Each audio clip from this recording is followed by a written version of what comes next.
Hello everyone and welcome to another reading journal video. So today is the start of 2024. I'm going to be showing you my 2024 setup and talking you through the different things I have in this journal. Now I've just spotted as I started the ink smudges on my fingers, so that's being left-handed for you. So here is my journal. Now if you've watched some of my other reading journal videos, you will know I don't do a new one each year. I have a sort of rolling volumes. So here is the front cover, which matches the back cover of my old one. And this is volume 3. So here's my kind of opening page for volume 3. I do have a very scrapbooky theme. I really like that kind of theme for how I decorate. And you will see that all the way through. I also get bored of themes very quickly in terms of colour schemes and stuff like that. So every page is something different. So here is my volume 3 cover page and the contents. So as you can see, I started this reading journal, this particular book, in September of last year. And I'm actually really reducing the amount that I'm doing per month in this journal, because I haven't been up to date with journaling since sometime last June. So clearly it's not working for me. I'm going to scale it back, but I have had loads of fun setting up for the year. So if I skip ahead, that's obviously 2023. Let's skip ahead to where 2024 starts. I got a cry cut, as you can tell. This was a birthday present at the end of last year. So I definitely enjoyed using that for some of the lettering in this book. I can't do calligraphy. Again, left-handed. It's not the one. So the cry cut was really, really good in kind of giving me a chance to change how I do lettering. And the Swifties among you will have spotted that it says, "I just want to stay in that lavender haze." And this bookshelf, I don't know if you can see, the titles of the books are the songs on Midnights. I bought myself some Taylor Swift journaling stickers and they will be making a few appearances. So here is my 2024 cover page. I love the colour purple. It was just a really nice way to use some different colours. This washi tape looks so strange on camera. It's like a shimmery purple, but it's coming up really grey on the camera. Anyway, so this is my 2024 cover page. And then we have the best books of 2024. This year is the year of the Dutch door. I think that's what it's called. There are so many. This is the first of many. So some more cry cut letters on the side. This is, I've learnt my lesson. This is as narrow and fiddly as you can go. You might be able to spot there's little bits of some of the letters missing. Like this 2, for example, doesn't have the tip of the curve. It was so fiddly. Tweezers were involved. Yeah, it was a time.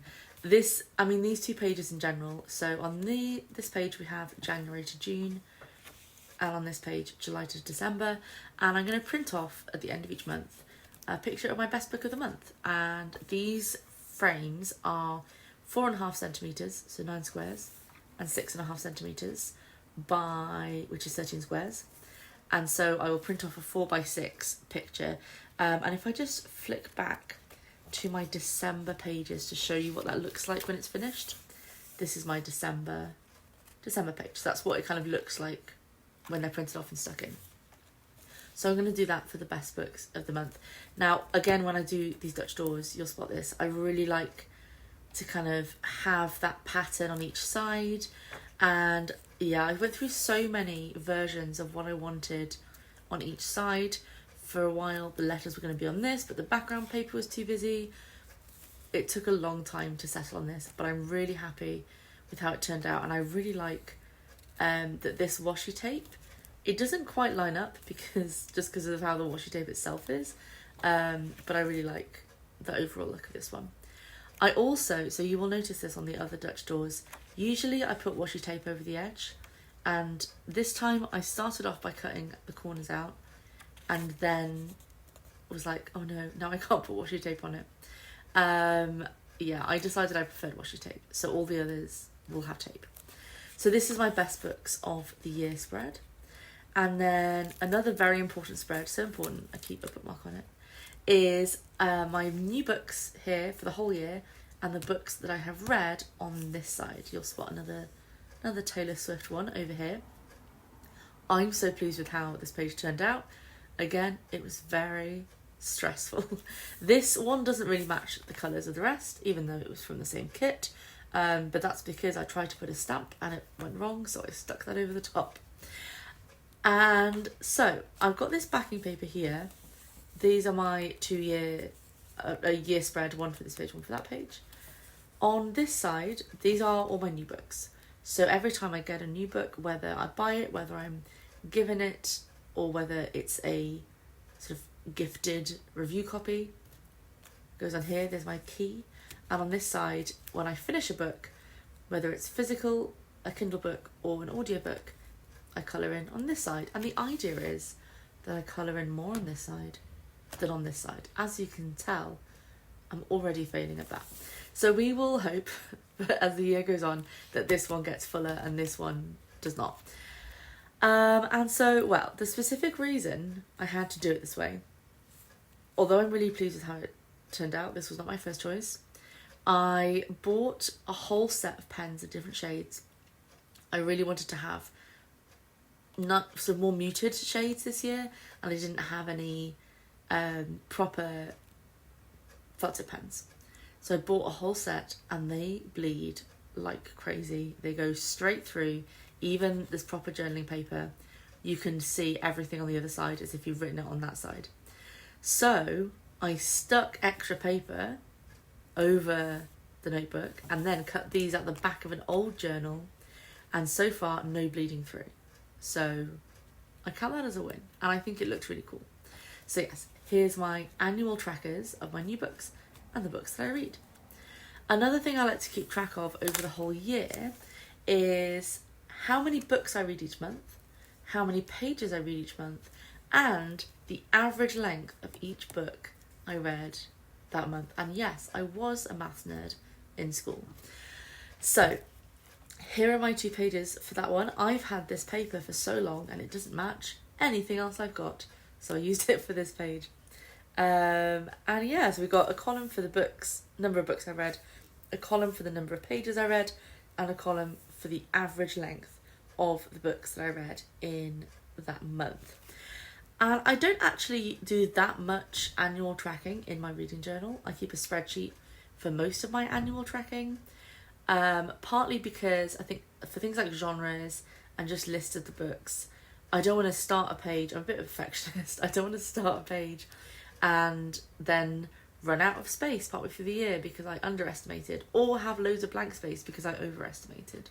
So I really like to do those digitally. I like to be able to edit it and change it and make it look nice as a spreadsheet.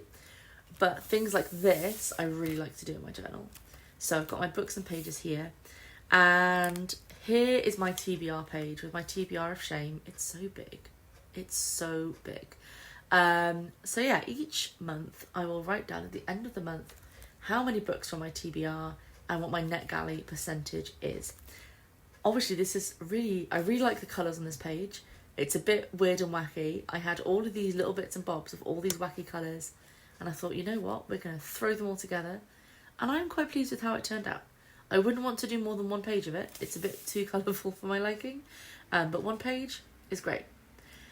So yes, here's my TBR tracker for the year so that I can hopefully see those numbers go down and my NetGalley percentage go up.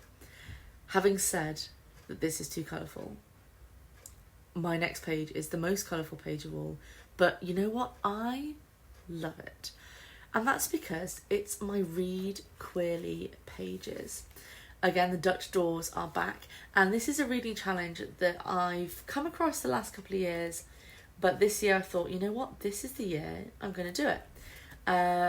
And so because there are 25 prompts, again, Dutch door to keep track of all of the prompts, I've used washi tape to make the rainbow either side and my cry cut to make the letters. And this is my absolute favourite thing. It's such a little thing that brings me so much joy. I have this tape that is a rainbow, like it's 6 stripes of the rainbow colours. and I stuck it half and half either side of the Dutch door, so that whichever way it's open, it makes a rainbow with the other side of the book. It was so fiddly, but it was so worth it. I am obsessed. I could just do this for hours. I love it. So yes, this page, this is my favourite page, to be honest. It brings me so much joy. I love it. I'm obsessed. Oh, I just love it. So another annual challenge. This is one, again, I see going around. Oh, it's so heavy, this page. You'll see why. I see it going around every year, and that's the alphabet challenge. These are not actual Scrabble pieces, but they're like thick card stickers. They're really thick, much thicker than they look. So the alphabet challenge, to read, I think most people are quite lax about where some of the letters are in the book or the author. I am being really strict. The book has got to start with that letter, the only exception being the, and, etc. So of course I had Scrabble stickers. They had to go on the sides. I use these Scrabble stickers so much, mostly because I know a lot of people who love Scrabble, myself included. So when I make them birthday cards, they get Scrabble stickers. And yeah, I thought I'd have a bit of fun with how I put the letters out to fill in the prompts. As you can see, I've done a few already. I think this is one of those challenges where, kind of with the Read Queerly challenge as well, that at the start of the year, all the easy ones get done, and then you spend the rest of the year trying to fill in the niche ones. Although I do have something lined up for X, which I'm very pleased with. So yes, these letters took me ages to do. I had to replace them so many times because they're so much bigger than I thought. But I'm really pleased with this. And again, got this nice lining up here with the washi tape. I think it just gives it that nice sort of finish that it looks really intentional. So yeah, I'm really pleased with this one. Carrying on, this is the final Dutch door, I promise. So this is a challenge I've set myself. I'm very sorry, I just kicked my tripod. This is a challenge I have set myself every year for, I think this is my 3rd or 4th year doing it. And that is to read at least one non-fiction book every year. And usually I do this as a double spread, but because I had these sort of, I don't know what they are, they're bits of paper that I cut out, but they're cute. I wanted to use these and they wouldn't all fit. So we have a Dutch door, yay! Again, I had multiple minor breakdowns trying to do this page, trying to choose tape that matched paper, and then I dropped my box of stamps that has like 3 different fonts of stamps in it. That was a fun thing to do at 11:30 at night. So just counting stamps late at night. But we got there and I'm really pleased with how it turned out. I wanted to have this kind of like field notebook style. I quite often with my non-fiction spreads, I want to have that sort of research atmosphere to it. So we've got this sort of field notebook vibe, and even more washi tape. I love this one here with the butterflies and the stamps, and I don't get to use it very often, so I was very glad I had a chance to use it here. And again, we've got that gold washi tape over the edge that just lines up really nicely and brings it all together. And then the final page for my 2024 setup is the Buzzword reading challenge. So of course it's bee themed because buzz. I'll move this out of the way so you can see the top tape there. And I think I've exhausted my bee supplies, to be honest. Every year, this is my 3rd year doing this challenge. Every year I have a different bee themed spread, as in like different styles of bees from different kits. And we've definitely exhausted the bees available. Next year will have to be a repeat year, but that is a-okay with me. So we've got a couple of bumblebees, got these sunflowers, just really nice and bright. And I already had this tape out from doing the Read Queerly spread. If I just flick back, here we go. So it's the same one as this one. I already had it out. I probably wouldn't have thought to use it otherwise, but I thought it looked like little bee paths. So I thought that'd be a really nice one. And the colour matches exactly with this sunflower paper. And of course, gold for the prompts, or you can see all the Pritt stick smudges, there we go. Gold for the prompts that I will tick off throughout the year. And usually I do my January spreads at this point, but I've decided not to this year. As I said, I'm trying to sort of cut back on quite how much I do for my monthly spreads. I'm not going to be actually journaling about each book anymore. I'm just going to be having a couple of monthly trackers, and I really want to enjoy it and kind of find the joy in it again rather than constantly feeling behind. And I've really enjoyed doing these pages, so I thought rather than push myself to get something else done when, you know, I've had enough, I need to have a little break. I'm having a little break, and then maybe at the end of the month, maybe if I feel the motivation to do it this week, I'll do some January pages, but only when I'm in the mood. So yeah, that is my 2024 reading journal setup. Thank you very much for watching. Let me know in the comments if there's anything I've shown you that you have taken inspiration from. If you have any suggestions of ideas for spreads that I could do, then please let me know as well. And I hope you all have a lovely day, and I will see you next time. Ta-ra for now.